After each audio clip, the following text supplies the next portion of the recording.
ಹಿಸ್ಟ್ರಿಯಲ್ಲಿ ತುಂಬ ದೊಡ್ಡ ದೊಡ್ಡ ವಾಲ್ಗಳನ್ನ ಕಟ್ಟಿದ್ದಾರೆ. China great wall, Hadrian's wall. ಇಂಡಿಯಾಲೂ ಅಷ್ಟೇ ಹಳೆ ಕೋಟೆಗಳ ಸುತ್ತಮುತ್ತ ದೊಡ್ಡ ದೊಡ್ಡ ಗೋಡೆಗಳನ್ನ ಕಟ್ಟಿದ್ದಾರೆ.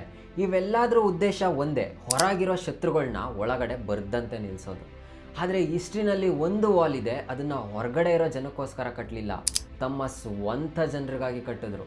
ಒಂದು ಸರ್ಕಾರ ಒಬ್ಬ ವ್ಯಕ್ತಿನ ಮನ್ಸೋ ಇಚ್ಛೆ ಜೈಲಿಗೆ ಹಾಕಿದ್ರೆ ಅದನ್ನು ಡಿಕ್ಟೇಟರ್ಶಿಪ್ ಅಂತ ಅನ್ಬೋದು.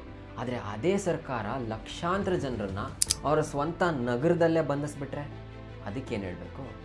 ನಿಜವಾಗ್ಲೂ ಈ ಥರ ಏನಾದರೂ ಒಂದು ನಡೀತಾ? ಈ ಥರ ವಾಲ್ ಇತ್ತಾ? ಹೌದು, ಇತ್ತು. ಜಗತ್ತಿನ ಇತಿಹಾಸದಲ್ಲಿ ಅತಿ ಪ್ರಸಿದ್ಧವಾದ ಮತ್ತು ಅತಿ ವಿವಾದವಾದ ಒಂದು ವಾಲ್ ಬರ್ಲಿನ್ ವಾಲ್.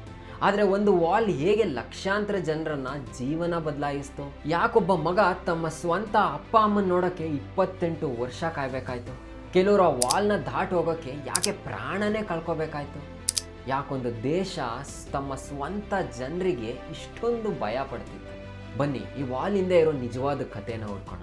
ಕತೆ ಕಾರ್ನರ್ಗೆ ಸ್ವಾಗತ.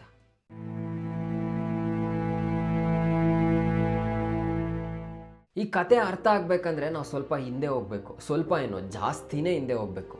1945 ಸೆಕೆಂಡ್ ವರ್ಲ್ಡ್ ವಾರ್ ಮುಗ್ದಿತ್ತು.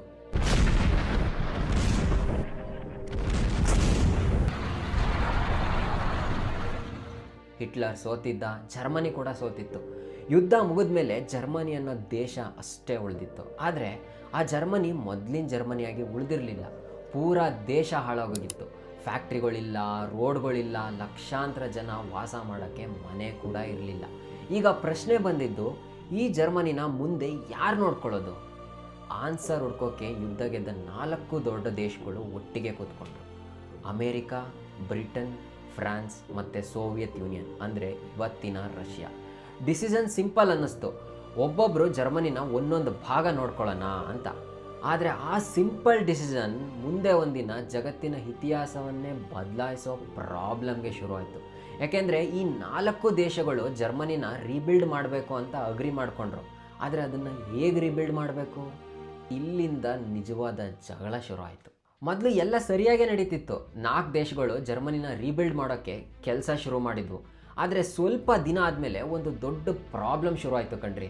ಏಕೆಂದರೆ ಅಮೇರಿಕಾ ಮತ್ತು ಸೋವಿಯತ್ ಯೂನಿಯನ್ ಇಬ್ಬರು ಜರ್ಮನಿನ ಉಳಿಸ್ಬೇಕು ಅಂತ ಅಂದ್ಕೊಂಡಿದ್ರು. ಆದರೆ ಉಳಿಸೋ ದಾರಿ ಮಾತ್ರ ಬೇರೆ ಬೇರೆ ಇತ್ತು. ಅಮೇರಿಕಾ ಹೇಳಿದ್ದು, ಜನರಿಗೆ ಫ್ರೀಡಮ್ ಕೊಡೋಣ, ಬಿಸ್ನೆಸ್ ಮಾಡಲಿ, ಕಾಂಪಿಟೇಷನ್ ಇರಲಿ, ಯಾರು ಎಷ್ಟು ದುಡಿದ್ರೋ ಅಷ್ಟು ದುಡ್ಡು ಸಂಪಾದಿಸಲಿ. ಸಿಂಪಲ್ ಆಗಿ ಹೇಳ್ಬೇಕಂದ್ರೆ, ನೀವು ಕಷ್ಟಪಟ್ಟರೆ ನಿಮ್ಮ ಲೈಫ್ ಚೇಂಜ್ ಮಾಡ್ಕೋಬೋದು ಅನ್ನೋದನ್ನು ತಿಳಿಸೋಣ ಅಂತ. ಆದರೆ ಸೋವಿಯತ್ ಯೂನಿಯನ್ ಬೇರೆ ಥರನೇ ಯೋಚನೆ ಮಾಡ್ತು. ಎಲ್ಲರಿಗೂ ಸಮಾನ ಜೀವನ ಇರಬೇಕು, ದೊಡ್ಡ ಕಂಪ್ನಿಗಳೆಲ್ಲ ಬೇಡ, ಬಿಸ್ನೆಸ್ ಮೇಲೆ ಸರ್ಕಾರದ ಕಂಟ್ರೋಲ್ ಇರಬೇಕು, ಜನರಿಗಿಂತ ಸರ್ಕಾರದ ನಿರ್ಧಾರನೇ ಮುಖ್ಯ ಆಗಬೇಕು ಅಂತ. 2 ಆಲೋಚನೆಗಳು ಪೇಪರ್ ಮೇಲೆ ನೋಡೋಕ್ಕೆ ಚೆನ್ನಾಗೇ ಕಾಣಿಸ್ಬೋದು. ಆದರೆ ಒಂದೇ ದೇಶದಲ್ಲಿ 2 ಸಿಸ್ಟಮ್ಗಳನ್ನ ಒಟ್ಟಿಗೆ ನಡೆಸೋದು ಅಷ್ಟು ಸುಲಭದ ಕೆಲಸ ಅಲ್ವೇ ಅಲ್ಲ. ಜರ್ಮನಿ ಡಿವೈಡ್ ಆಗೋಗಿತ್ತು. ಆದರೆ ಒಂದು ಪ್ರಾಬ್ಲಮ್ ಇನ್ನೂ ಬಾಕಿ ಇತ್ತು, ಅದೇ ಬರ್ಲಿನ್. ಯಾಕಂದರೆ Berlin city Soviet Union control area ಒಳಗಿದ್ರೂ ಕೂಡ ಆ ಸಿಟಿನ ಕೂಡ 4 ಭಾಗ ಮಾಡಿದ್ರು. ಇದನ್ನು ನೋಡಿದ್ರೆ ಸ್ವಲ್ಪ ಸ್ಟ್ರೇಂಜ್ ಅನಿಸುತ್ತೆ ಅಲ್ವಾ? ಯಾಕಂದರೆ ವೆಸ್ಟ್ ಬರ್ಲಿನ್ ಸೋವಿಯತ್ ಏರಿಯಾ ಮಧ್ಯೆ ಒಂದು ಐಲ್ಯಾಂಡ್ ಥರ ಆಗಿಬಿಟ್ಟಿತ್ತು. ಮತ್ತು ಮುಂದಿನ ಕೆಲವು ವರ್ಷದಲ್ಲಿ ಇದೇ ಬರ್ಲಿನ್ ಜಗತ್ತಿನ ಅತಿ ದೊಡ್ಡ ಟೆನ್ಷನ್ ಪಾಯಿಂಟ್ ಆಗಿಬಿಡುತ್ತೆ. ಬರ್ಲಿನ್ ಒಂದು ಸಿಟಿ, ಆದರೆ 2 ಬೇರೆ ಬೇರೆ ಪ್ರಪಂಚ. ಒಂದು ಕಡೆ ವೆಸ್ಟ್ ಬರ್ಲಿನ್, ಇನ್ನೊಂದು ಕಡೆ ಈಸ್ಟ್ ಬರ್ಲಿನ್. ವೆಸ್ಟ್ ಬರ್ಲಿನಲ್ಲಿ ಹೊಸ ಕಂಪ್ನಿ ಶುರು ಆಗ್ತಿದ್ವು, ಬಿಸ್ನೆಸ್ ಬೆಳೆಯೋದು ಶುರು ಆಗ್ತಿತ್ತು, ಹೊಸ ಜಾಬ್ ಸಿಗ್ತಿದ್ವು, ರೋಡ್ಗಳು, ಬಿಲ್ಡಿಂಗ್ಗಳು, ಎಕನಾಮಿ ಎಲ್ಲ ನಿಧಾನವಾಗಿ ಇಂಪ್ರೂವ್ ಆಗ್ತಾ ಇತ್ತು. ಆದರೆ ಈಸ್ಟ್ ಬರ್ಲಿನ್ ಕತೆ ಬೇರೆನೇ ಇತ್ತು. ಇಲ್ಲಿ ಎಲ್ಲದೂ ಸರ್ಕಾರದ್ದೇ ಕಂಟ್ರೋಲ್. ಯಾವ ಕೆಲಸ ಮಾಡಬೇಕು, ಎಷ್ಟು ಸಂಬಳ, ಏನು ಪ್ರೊಡ್ಯೂಸ್ ಮಾಡಬೇಕು, ಎಲ್ಲ ಡಿಸಿಷನ್ ಸರ್ಕಾರದ್ದೇ. ಇದರಿಂದ ಸಾಕಷ್ಟು ಜನರಿಗೆ ಒಂದು ಯೋಚನೆ ಶುರುವಾಯಿತು, ವೆಸ್ಟ್ ಸೈಡ್ಗೆ ಹೋದರೆ ಲೈಫ್ ಇನ್ನೂ ಬೆಟರ್ ಆಗ್ಬೋದಾ ಅಂತ. ಪ್ರಾಬ್ಲಮ್ ಏನಂದರೆ, ಆ ಟೈಮ್ನಲ್ಲಿ ಬೆರ್ಲಿನ್ನಲ್ಲಿ ಬಾರ್ಡರ್ ಇದ್ದರೂ ಕೂಡ ಕಂಪ್ಲೀಟ್ ಕ್ಲೋಸ್ ಆಗಿರಲಿಲ್ಲ. ಜನರು ಈಸ್ಟಿಂದ ವೆಸ್ಟ್ಗೆ ಈಸಿಯಾಗಿ ಹೋಗ್ಬೋದಿತ್ತು. ಕೆಲವರು ಕೆಲಸ ಹುಡ್ಕೋಕ್ಕೋದ್ರು, ಕೆಲವರು ಓದೋಕ್ಕೋದ್ರು, ಇನ್ನು ಕೆಲವರು ಹೊಸ ಜೀವನ ಶುರು ಮಾಡೋಕ್ಕೋದ್ರು. ಒಬ್ಬಿಬ್ರಲ್ಲ, 100 ಲಕ್ಷಗಟ್ಟಲೆ ಜನ ಈಸ್ಟ್ ಜರ್ಮನಿ ಬಿಟ್ಟು ವೆಸ್ಟ್ ಕಡೆ ಹೋಗೋಕ್ಕೆ ಶುರು ಮಾಡಿದ್ರು. ಅದರಲ್ಲಿ ಯಾರ್ಯಾರಿದ್ರು ಗೊತ್ತಾ? ಇದ್ದವರೆಲ್ಲ ಡಾಕ್ಟರ್ಸ್, ಇಂಜಿನಿಯರ್ಸ್, ಟೀಚರ್ಸ್, ಸೈಂಟಿಸ್ಟ್, ಎಲ್ಲರೂ ಓದಿದವ್ರೆ. ದೇಶಕ್ಕೆ ಬೇಕಾಗಿದ್ದ ಟ್ಯಾಲೆಂಟೆಡ್ ಜನರೇ ಒಂದೊಂದಾಗಿ ಹೊರಟೋಗ್ತಾ ಇದ್ರು. ಇದು ಬರೀ ಪಾಪ್ಯುಲೇಷನ್ ಪ್ರಾಬ್ಲಮ್ ಆಗಿರಲಿಲ್ಲ, ಈಸ್ಟ್ ಜರ್ಮನಿಗೆ ಇದು ಸರ್ವೈವಲ್ ಪ್ರಾಬ್ಲಮ್ ಆಗೋಕ್ಕೆ ಶುರು ಆಯಿತು. ಯಾಕೆಂದರೆ ದೇಶ ನಡೆಸೋಕೆ ಬೇಕಾಗಿದ್ದ ಜನರೇ ಹೊರಟೋಗ್ತಿದ್ರು. 1950 ದಶಕದ ಕೊನೆಗೆ ಈಸ್ಟ್ ಜರ್ಮನಿ ಮುಂದೆ ಒಂದು ಪ್ರಶ್ನೆ ಇತ್ತು. ಈ ರೀತಿ ಜನ ಓಡೋಗ್ತಾ ಇದ್ದರೆ ನಾಳೆ ನಮ್ಮ ದೇಶದಲ್ಲಿ ಉಳಿಯೋದ್ಯಾರು? ಆ್ಯಂಡ್ ಆ ಪ್ರಶ್ನೆಗೆ ಅವ್ರು ತೆಗೆದುಕೊಂಡು ಒಂದು ನಿರ್ಧಾರ ಜಗತ್ತನ್ನೇ ಶಾಕ್ ಮಾಡಿತ್ತು. ಈಸ್ಟ್ ಜರ್ಮನಿ ಸರ್ಕಾರಕ್ಕೆ ಈಗ ಕ್ಲಿಯರ್ ಆಗಿತ್ತು, ಹೀಗೆ ಜನರು ದಿನ ಹೋಗ್ತಾ ಇದ್ದರೆ ಸ್ವಲ್ಪ ವರ್ಷದಲ್ಲಿ ದೇಶವೇ ಖಾಲಿ ಆಗ್ಬೋದು ಅಂತ. ಆದರೆ ಒಂದು ದೇಶ ತಮ್ಮ ಜನರನ್ನು ಬಲವಂತವಾಗಿ ನಿಲ್ಲಿಸ್ಬೋದಾ? 1961 ಆಗಸ್ಟ್ 12 ರಾತ್ರಿ ಬೆರ್ಲಿನ್ನಲ್ಲಿ ಎಲ್ಲ ನಾರ್ಮಲ್ ಆಗಿತ್ತು. ಜನರು ಮಲಗಿದ್ರು. ಯಾರಿಗೂ ನಾಳೆ ಬೆಳಗ್ಗೆ ಒಂದು ಹಿಸ್ಟ್ರಿ ಕ್ರಿಯೇಟ್ ಆಗುತ್ತೆ ಅನ್ನೋ ಐಡಿಯಾ ಕೂಡ ಇರಲಿಲ್ಲ. ಆದರೆ ಅದೇ ರಾತ್ರಿ ಈಸ್ಟ್ ಜರ್ಮನಿ ಸರ್ಕಾರ ಒಂದು ಸೀಕ್ರೆಟ್ ಆಪ್ರೇಷನ್ ಮಾಡ್ತು. 100 ಸೋಲ್ಜರ್ಸು, ಪೊಲೀಸು, ಕನ್ಸ್ಟ್ರಕ್ಷನ್ ವರ್ಕರ್ಸು ಒಂದೇ ರಾತ್ರಿ ಸಿಟಿ ತುಂಬ ಸ್ಪ್ರೆಡ್ ಆಗಿದ್ರು. ಲಾರಿಗಳಲ್ಲಿ ಮುಳ್ಳಿನ ಬೇಲಿ, ಕಾಂಕ್ರೀಟ್ ಬಾಕ್ಸು, ಕನ್ಸ್ಟ್ರಕ್ಷನ್ ಮೆಟೀರಿಯಲ್ಲು ಎಲ್ಲವೂ ಮೊದಲೇ ರೆಡಿ ಮಾಡಿದರು. ಜನರು ದಿನ ಕ್ರಾಸ್ ಮಾಡ್ತಿದ್ದ ರೋಡ್ಗಳು ಓವರ್ ನೈಟ್ ಕಣ್ಮರೆ ಆಗಿಬಿಟ್ವು. ಮರುದಿನ ಬೆಳಗ್ಗೆ ಬೆರ್ಲಿನ್ ಜನರು ಎದ್ದು ನೋಡಿದಾಗ ನೆನ್ನೆ ತನಕ ನಾರ್ಮಲ್ ರೋಡ್ ಇದ್ದ ಜಾಗದಲ್ಲಿ ಮುಳ್ಳಿನ ಬೇಲಿ ನಿಂತಿತ್ತು. ನೆನ್ನೆ ಫ್ರೆಂಡ್ಸ್ ಜೊತೆ ಹೋಗಿದ್ದ ಮಗ ಇವತ್ತು ವಾಪಸ್ ಮನೆ ಬರೋಕ್ಕಾಗ್ತಿರ್ಲಿಲ್ಲ. ನೆನ್ನೆ ಆಫೀಸ್ ಹೋಗಿದ್ದ ಮಗಳು ಇವತ್ತು ಅಪ್ಪ ಅಮ್ಮನಿಂದ ಬೇರೆ ಆಗೋಗಿದ್ಲು. ಕೆಲವು ಕುಟುಂಬಗಳು ಒಂದೇ ರಾತ್ರಿಯಲ್ಲಿ 2 ದೇಶಗಳ ಮಧ್ಯೆ ಸಿಕ್ಕಾಕೊಂಡ್ವು. ಆದರೆ ಇದು ವಾಲ್ನ ಕೊನೆ ರೂಪ ಆಗಿರಲಿಲ್ಲ, ಇದು ಬರೀ ಶುರು ಆಗಿತ್ತು. ಮುಳ್ಳಿನ ಬೇಲಿ ಕಾಂಕ್ರೀಟ್ ವಾಲ್ ಆಯಿತು, ಕಾಂಕ್ರೀಟ್ ವಾಲ್ ವಾಚ್ ಟವರ್ ಆಯಿತು, ವಾಚ್ ಟವರ್ ಆರ್ಮ್ ಗಾರ್ಡ್ಸ್ ಆಯಿತು. ಬರ್ಲಿನ್ ವಾಲ್ ಜಗತ್ತಿನ ಅತಿ ಕಠಿಣ ಬಾರ್ಡರ್ಗಳಲ್ಲಿ ಒಂದಾಯಿತು. ಆದರೆ ಒಂದು ವಿಷಯ ಮಾತ್ರ ಸರ್ಕಾರ ಅಂಡರ್ ಎಸ್ಟಿಮೇಟ್ ಮಾಡಿತ್ತು. ಫ್ರೀಡಮ್ ಬೇಕು ಅಂತ ನಿರ್ಧಾರ ಮಾಡಿದ ಮನುಷ್ಯನನ್ನು ಒಂದು ವಾಲ್ನಲ್ಲಿ ನಿಲ್ಲಿಸೋಕ್ಕೆ ಆಗಲ್ಲ. ವಾಲ್ ಕಟ್ಟಿದ ಮೇಲೆ ಈಸ್ಟ್ ಜರ್ಮನಿ ಸರ್ಕಾರ ಒಂದು ವಿಷಯ ಥಿಂಕ್ ಮಾಡ್ತು, ಈಗ ಯಾರೂ ಎಸ್ಕೇಪ್ ಆಗೋಕ್ಕಾಗಲ್ಲ ಅಂತ. ಎಸ್ಕೇಪ್ ಆಗೋಕ್ಕೆ ಟ್ರೈ ಮಾಡಿದ್ರೆ ಶೂಟ್ ಅಟ್ ದ ಸೈಟ್ ಅನ್ನೋ ಆರ್ಡರ್ ಕೂಡ ಕೊಡ್ತು. ವಾಲ್ ನಿಂತ ಮೇಲೆ ಕೂಡ ಸಾವಿರಾರು ಜನ ಎಸ್ಕೇಪ್ ಆಗೋಕ್ಕೆ ಪ್ರಯತ್ನ ಮಾಡಿದರು. ಕೆಲವರು ಫೋರ್ಜ್ ಪಾಸ್ಪೋರ್ಟ್ ಯೂಸ್ ಮಾಡಿದ್ರು, ಇನ್ನು ಕೆಲವರು ರಾತ್ರಿ ಕತ್ತಲಲ್ಲಿ ಈಜೊಡ್ಕೊಂಡು ದಾಟಕ್ಕೆ ಟ್ರೈ ಮಾಡಿದ್ರು. ಆದರೆ ಕೆಲವು ಅಟೆಂಪ್ಟ್ಸ್ ಸಿನಿಮಾ ಸ್ಟೋರಿಗಿಂತಲೂ ಥ್ರಿಲ್ಲಿಂಗ್ ಆಗಿತ್ತು.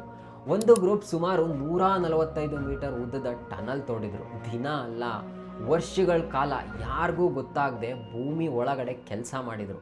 ಟನಲ್ ಕಂಪ್ಲೀಟ್ ಆದಮೇಲೆ ಒಂದೇ ರಾತ್ರಿ ಡಜನ್ ಗಟ್ಟಲೆ ಜನ ಈಸ್ಟ್ ಬೆರ್ಲಿನ್ನಿಂದ ವೆಸ್ಟ್ ಬೆರ್ಲಿನ್ಗೆ ಎಸ್ಕೇಪ್ ಆದರು. ಇನ್ನೊಂದು family hot hair balloon build ಮಾಡಿದರು.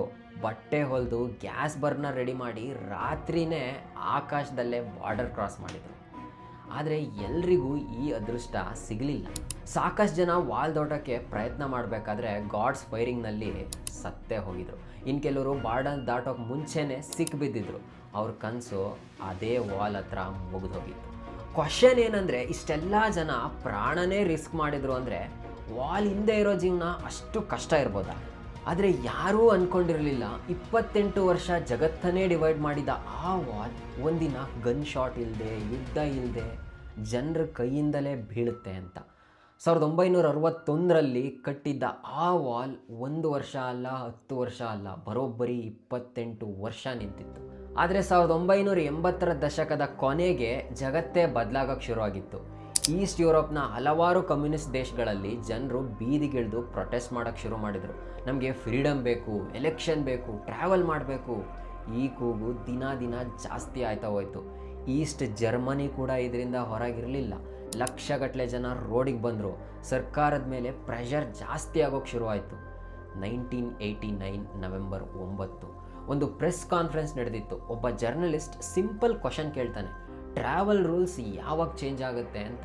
ಸರ್ಕಾರದ ಸ್ಪೋಕ್ಸ್ ಪರ್ಸನ್ ಗುಂಟರ್ ಶಬೋಸ್ಕಿ ಅವರ ಕೈಲಿ ಒಂದು ಪೇಪರ್ ಇತ್ತು. ಅವರ ಡಾಕ್ಯುಮೆಂಟ್ ನೋಡಿ ಸ್ವಲ್ಪ ಕನ್ಫ್ಯೂಷನಲ್ಲಿ ಇಮಿಡಿಯೇಟ್ ಎಫೆಕ್ಟ್ ಅಂತ ಹೇಳ್ಬಿಡ್ತಾರೆ. As I understand it, it goes into effect immediately, without delay. ಆ ಒಂದು ಸೆಂಟೆನ್ಸ್ ಟಿವಿ ಮೂಲಕ ಪೂರಾ ಜರ್ಮನಿಗೆ ರೀಚ್ ಆಯಿತು. ಜನರು ಅಂದ್ಕೊಂಡ್ರು ಬಾರ್ಡರ್ ಓಪನ್ ಆಗಿದೆ ಅಂತ. ಸಾವಿರಾರು ಜನ ಬರ್ಲಿನ್ ವಾಲ್ ಹತ್ರ ಸೇರೋಕ್ಕೆ ಶುರು ಮಾಡಿದ್ರು. ಬಾರ್ಡರ್ಸ್ ಗಾರ್ಡ್ಸ್ಗೆ ಯಾವುದೇ ಕ್ಲಿಯರ್ ಆರ್ಡರ್ ಇರಲಿಲ್ಲ. ಶೂಟ್ ಮಾಡಬೇಕಾ, ಸ್ಟಾಪ್ ಮಾಡಬೇಕಾ ಅಥವಾ ಗೇಟ್ ಓಪನ್ ಮಾಡಬೇಕಾ ಅಂತ. ಕೊನೆಗೆ ಗೇಟ್ ಓಪನ್ ಆಯಿತು. 28 ವರ್ಷ ಬೇರೆ ಆಗಿದ್ದ ಕುಟುಂಬಗಳು ಮತ್ತೆ ಒಂದಾಗಿದ್ದರು. ಸ್ನೇಹಿತರು ಮತ್ತೆ ಭೇಟಿಯಾಗಿದ್ದರು. ಕೆಲವರು ಅಳ್ತಿದ್ರು, ಕೆಲವರು ನಗ್ತಿದ್ರು, ಇನ್ನು ಕೆಲವರು ಆ ವಾಲ್ನ ಕೈಯಿಂದನೇ ಹೊಡಿತಿದ್ರು. Germany officially reunited on the 3rd of October 1990, 11 months after the fall.